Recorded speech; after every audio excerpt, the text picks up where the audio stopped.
그 잘 되는 펀딩의 공통점 세 가지를 뽑자면 명확해요.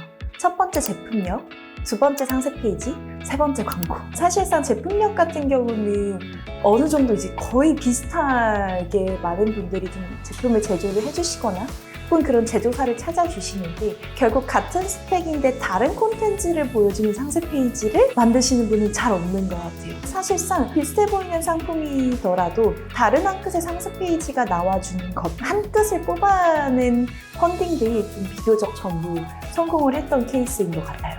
와디즈 상세 페이지가 무조건적으로 좋다는 아니지만 사실 커머스에서 많은 플랫폼들이 한때는 굉장히 가격만 소구를 했어요.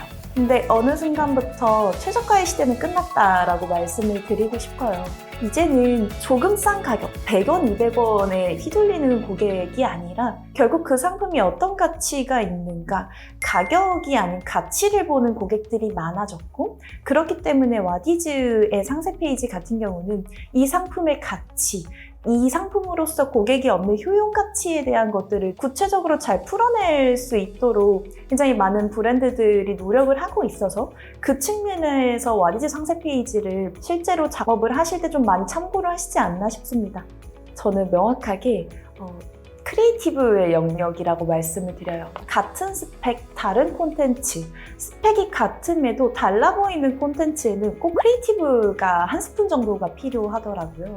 예를 들면 드라이기를 판매를 한다고 했을 때 드라이기는 바람 출력량을 보여주죠. 근데 그 바람 출력량이 얼마나 좋은지 보통은 머리를 말리는 타임랩스로 찍는단 말이에요. 근데 그 드라이기로 볼링공을 쳐서 볼링핀을 무너뜨리는 우리의 바람 출력량이 이 정도로 세요라는 완전히 다른 콘텐츠를 보여줬을 때 고객들이 반응한 것 같아요. 이거 비슷해 보이는 출력량인데 콘텐츠 하나가 달라졌다고? 이 제품의 바람의 세기가 더 세 보이네? 라고 느낄 수 있는 그 창의력 한 스푼이 좀 매출이 높은 상세 페이지들에는 공통적으로 들어가 있는 요소인 것 같습니다. 그 원메시지라는 건 어쨌든 내 상품이 얘기할 수 있는 메시지가 이미 나왔잖아요. 그럼 그 원메시지를 뾰족하게 그리고 쉽고 간결하게 그리고 빠르게 이 세 가지 포인트를 저는 항상 잡는 편이에요. 예를 들면 식품을 팔 때 맛있어요가 우리가 전달하려는 메시지라면 우리 브랜드의 이 성분만으로 맛있어요. 그리고 조금 더 뾰족하게 우리 브랜드가 200번 샘플링하고 3년 동안 연구 개발한 이 성분 때문에 맛있어요. 내가 전달하려는 메시지를 더 뾰족하게 전달하기 위해서 좀 닫아듣는 편이고 두 번째는 쉽고 간결해야 돼요. 저는 5살 아이도 좀 이해할 수 있을 만큼 쉽게 써주세요를 많이 요구를 드리는 편이거든요. 왜냐면 그래야지 고객들이 빠르게 이해를 하거든요. 그리고 세 번째는 빠르게인데요. 온라인의 시간이 점점 더 짧아지고 있는 것 같아요. 지금 쇼츠, 릴스, 그 다음에 틱톡 이런 쇼폼 플랫폼들이 유행하는 이유가 고객들이 화면에서 이탈하는 순간들이 더 빨라지고 있다. 즉, 내가 기획한 원메시지가 굉장히 빠르게 전달될 수 있게끔 아예 도입부부터 이 상품이 뭔지, 이 상품의 효용 가치가 뭔지가 좀 빠르게 나와줘야 된다는 것. 즉, 다시 정리드리면 뾰족하게 그리고 쉽고 간결하게 빠르게 정리하는 연습이 필요합니다.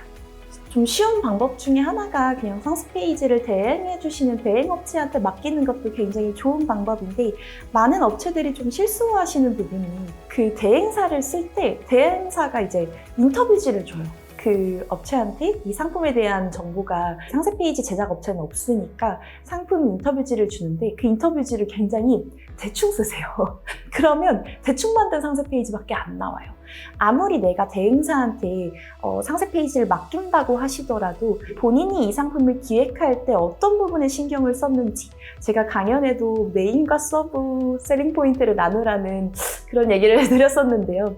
실질적으로 내 상품만이 할 수 있는 이야기가 뭔지 찝어주시지 않으면 상세 페이지 제작 업체는 그걸 몰라요. 그렇기 때문에 놓친단 말이에요. 인터뷰지를 굉장히 좀 꼼꼼하게 어떤 부분을 강조해야 되는지 우선순위를 나눠서 작업물을 맡기는 것이 중요하고요. 그리고 카테고리별로 조금 나누자면 뷰티 같은 경우는 인물을 쓰시는 걸 추천을 드려요. 아무래도 바르는 것들이나 이런 상품군들은 꼭 모델을 잘 선별을 해주셨으면 좋겠고 식품 같은 경우는 이제 푸드 스타일리스트라고 해서 좀 먹음직스럽게 보일 수 있는 이런 것들에 좀 세세하게 이미지 콘텐츠까지 좀 신경을 써주셨으면 좋겠고, 또 상세 페이지 제작을 맡기실 때 반드시 본인이 생각하셨을 때 내 상품, 내 브랜드와 결이 맞는 상세 페이지 레퍼런스를 최소 3개에서 5개까지는 전달을 해주셔야지 그 대행사 업체 측에서도 이런 결이 필요하구나를 이해할 수 있으니까, 전반적으로 내가 아무리 대행을 맡긴다고 하더라도 내 상품, 내 브랜드의 자식이기 때문에 좀 이런 중요 포인트들을 꼼꼼하게 짚어주시면 좋겠습니다.